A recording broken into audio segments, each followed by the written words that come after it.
She was 34 years old.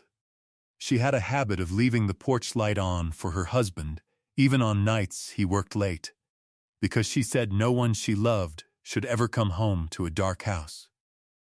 On the evening of October 9th, 1980, Eleanor Hayes walked out to that porch to turn the light on one last time, and she was never seen alive again. That is not a story about a woman who simply vanished into a quiet North Carolina night.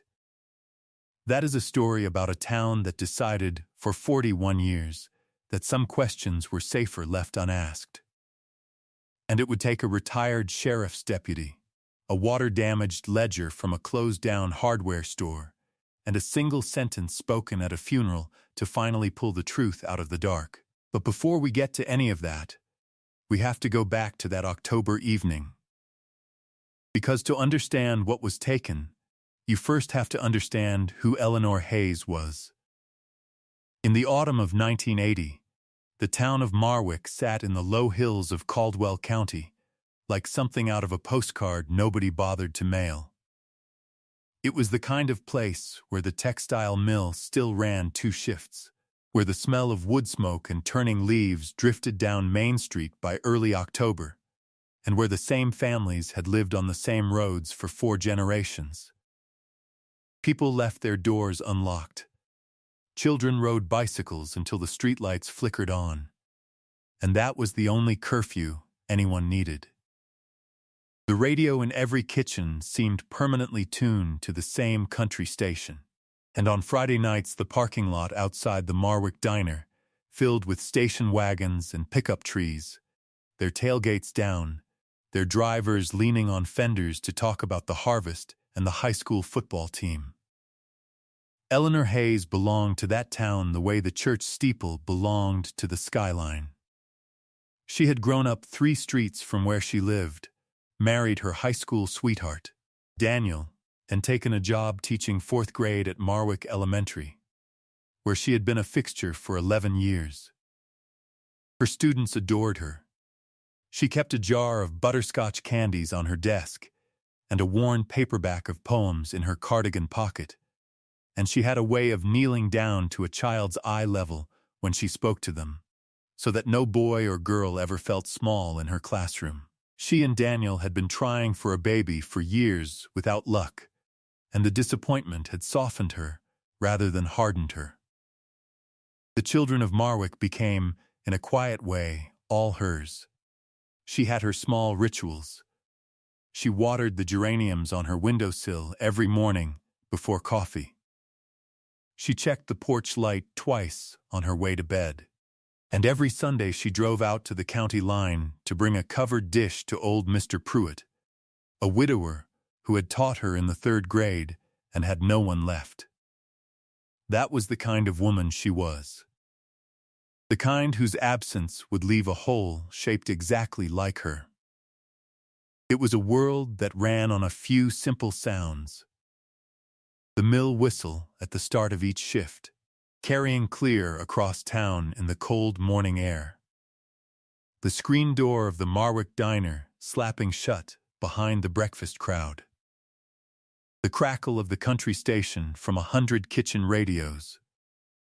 There were no answering machines in most homes yet, no cell phones, no way to reach anyone who wasn't standing in front of you or sitting beside their own telephone.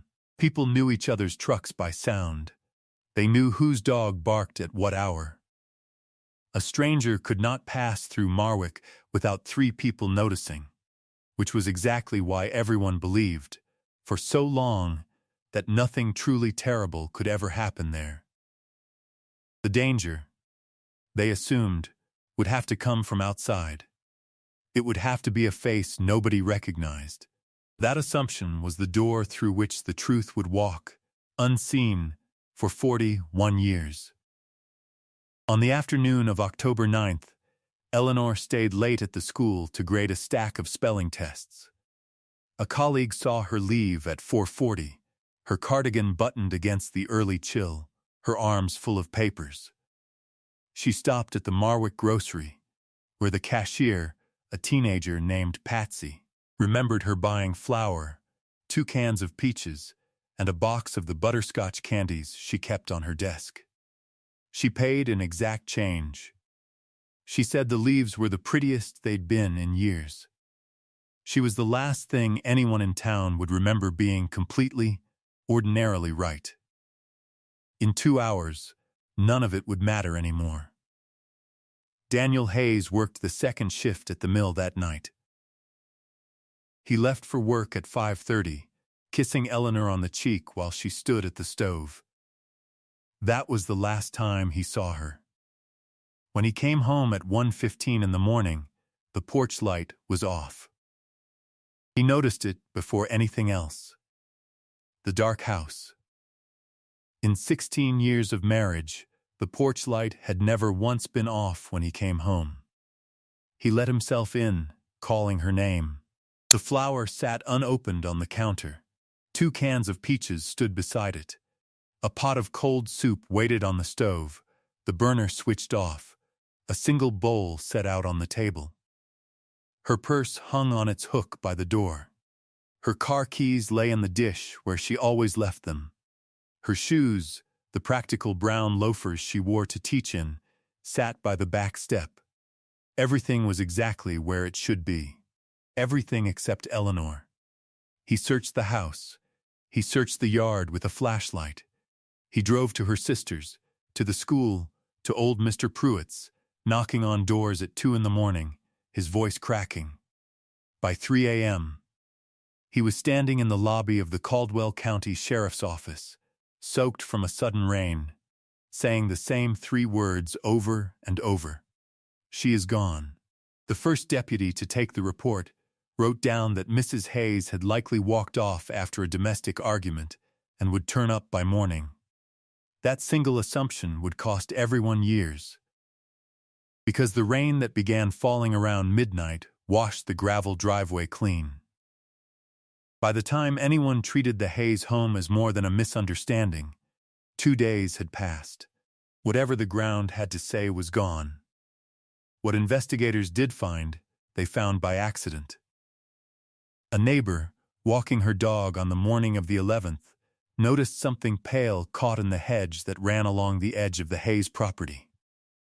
It was Eleanor's cardigan. 1 button was missing. Inside the pocket, swollen with rainwater, was the paperback of poems she always carried, and 40 feet away, pressed into the soft earth at the tree line where the lawn gave way to woods, was a single set of tire tracks that did not belong to any vehicle the Hayes family owned. The tracks were photographed. The cardigan was bagged. The case, finally, became real. The man who took it over was Detective Raymond Cole, 38 years old, the only investigator in the county with formal homicide training. He was a heavy-set, slow-talking man who kept a photograph of his own 3 daughters on his desk, and who, by every account, took the Hayes case personally from the first hour.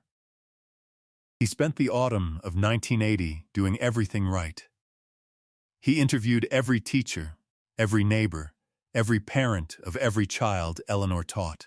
He had the tire tracks measured and matched to a make and model, a light pickup, common in the county, sold by the hundreds.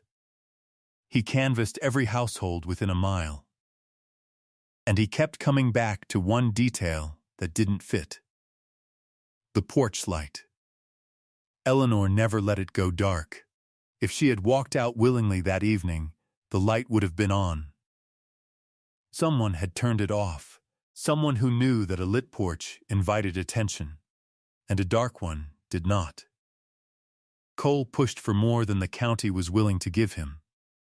He asked the state lab to examine the cardigan for hairs and fibers, and the report that came back listed a few foreign fibers and a hair that was not Eleanor's.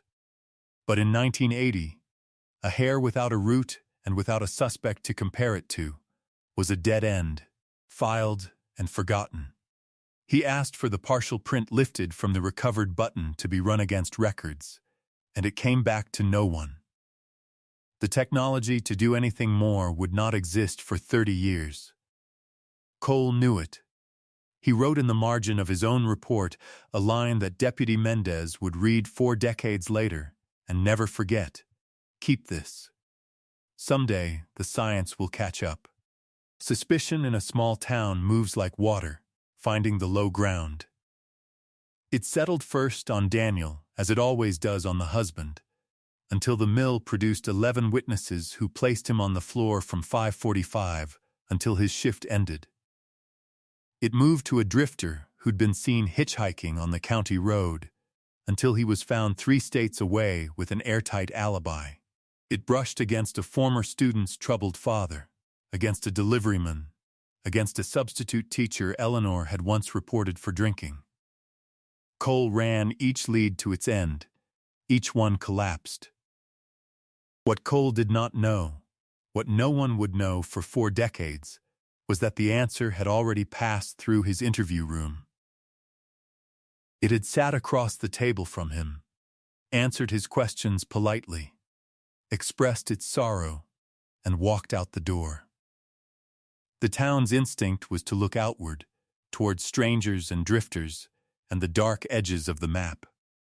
The truth was standing in the middle of Main Street the whole time, wearing a familiar face. Detective Cole worked the Hayes case for 9 years. He worked it past the point where his captain told him to let it go, past the point where the file was officially marked inactive, past his own retirement papers. He kept a copy of the file in his garage. He visited Daniel Hayes every October on the anniversary, the 2 men sitting on the porch beneath that light, saying little.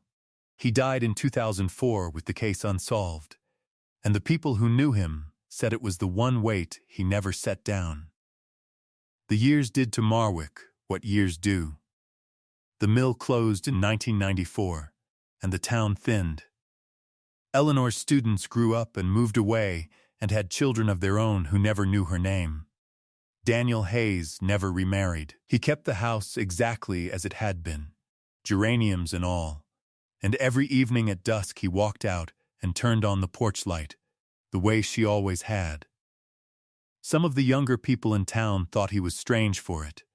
The older ones understood. He was leaving the light on, in case. By 1985, the file was officially inactive. By 1990, the new deputies coming up through the county had only heard of the Hayes case as a story, the way you hear of a flood that happened before you were born. By 2000, the house Eleanor had lived in had a new coat of paint that Daniel applied himself, the same shade of pale yellow she had picked, because he could not bear to change it. The geraniums he replanted every spring. The grief did not fade in him so much as it set, like concrete, into the shape of a man waiting at a window. Eleanor's younger sister, Ruth, became the keeper of the question no one else would say aloud. While the rest of the town moved on, Ruth did not. She wrote letters to the State Bureau of Investigation. She called the sheriff's office every year on October 9th. She kept a cardboard box of newspaper clippings under her bed, and when DNA testing began making headlines in the 1990s, she started calling about that too, asking whether anything from her sister's cardigan could be tested. For years the answer was the same. The evidence was degraded. The case was cold. There was nothing to be done. Ruth grew older waiting. Her hair went gray, then white. She buried her own husband. She watched her hands wrinkle around the same box of clippings.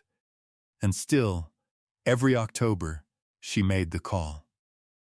If you have ever loved someone whose loss was never explained, you understand the particular cruelty of a cold case. It is grief without a door to close.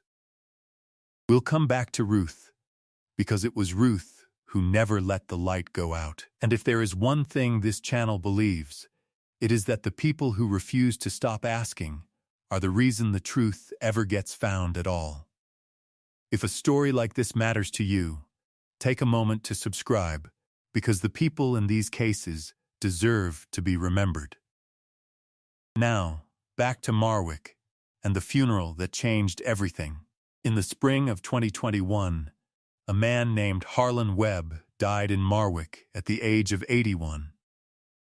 He had been, for most of his life, one of the town's most respected men, owner of Webb's Hardware on Main Street for over 30 years, a deacon at the Baptist church, a volunteer fireman, the kind of man who sponsored the Little League team and gave credit to families who couldn't pay.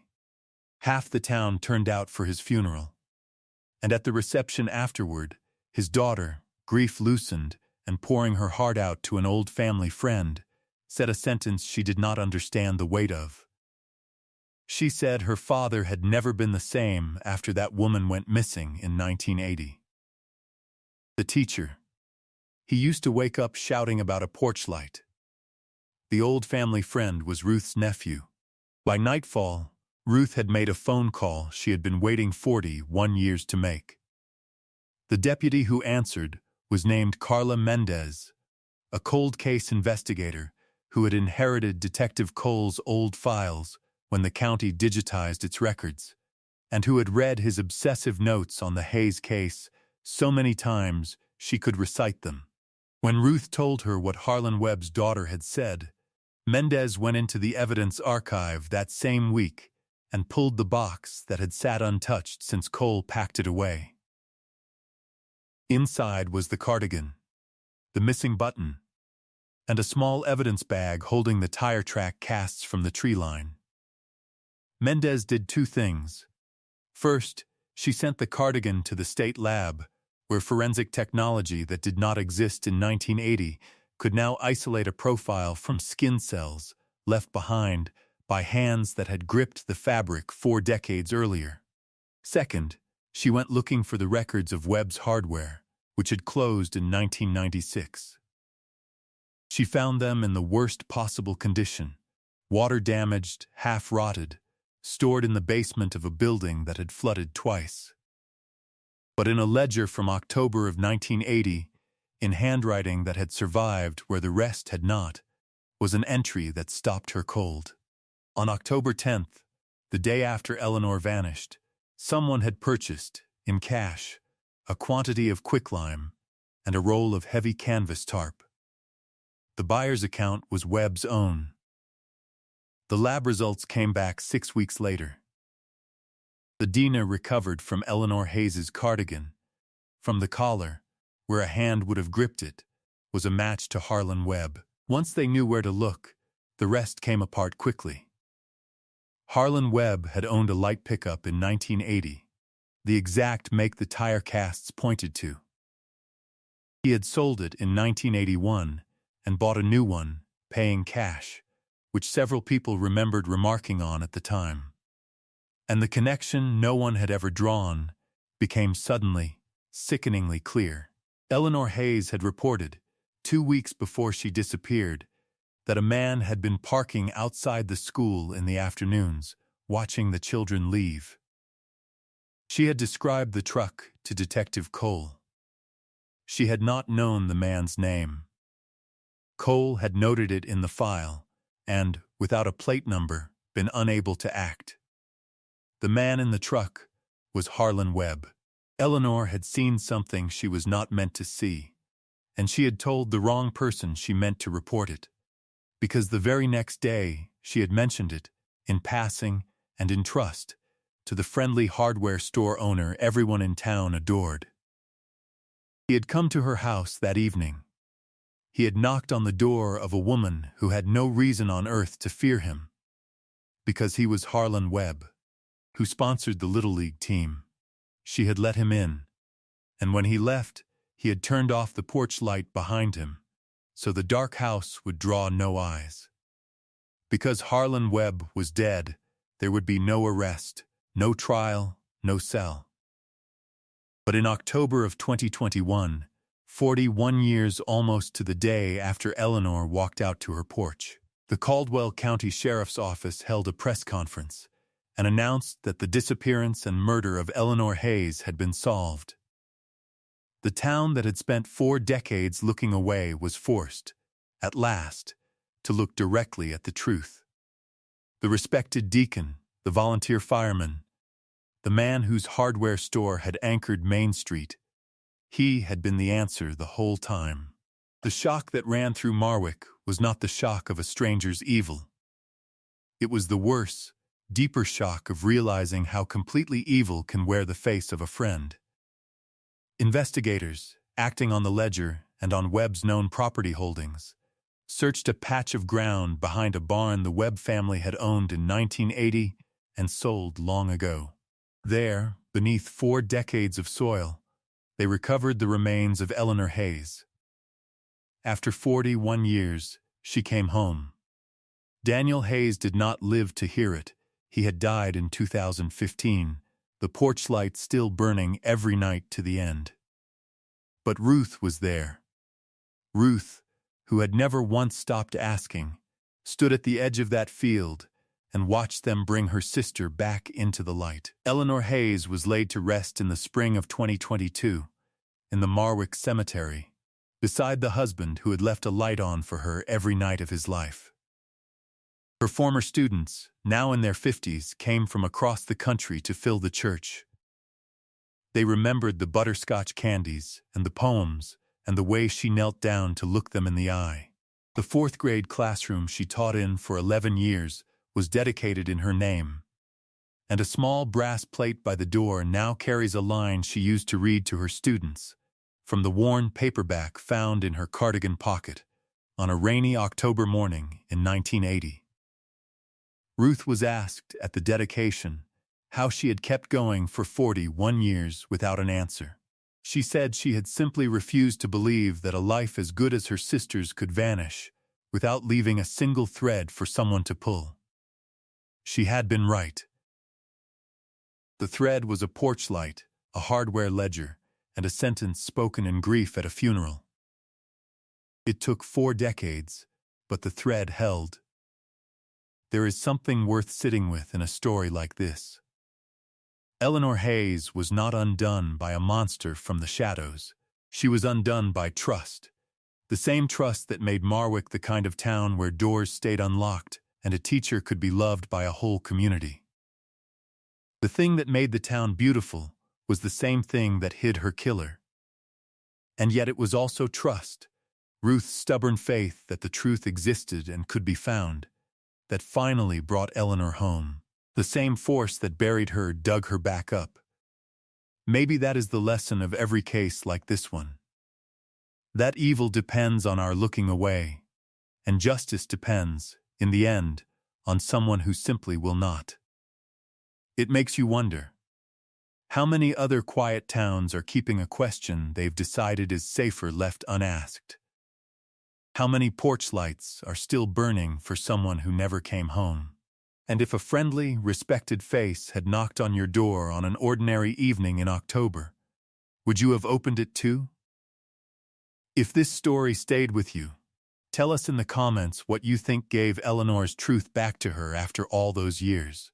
The science, the records, or her sister who never gave up. Subscribe so that the next forgotten name gets remembered the way Eleanor finally was. And the next time you pass a house with the porch light on, think of the people still waiting at the window. Because sometimes, after all the dark years, the light is the thing that leads them home.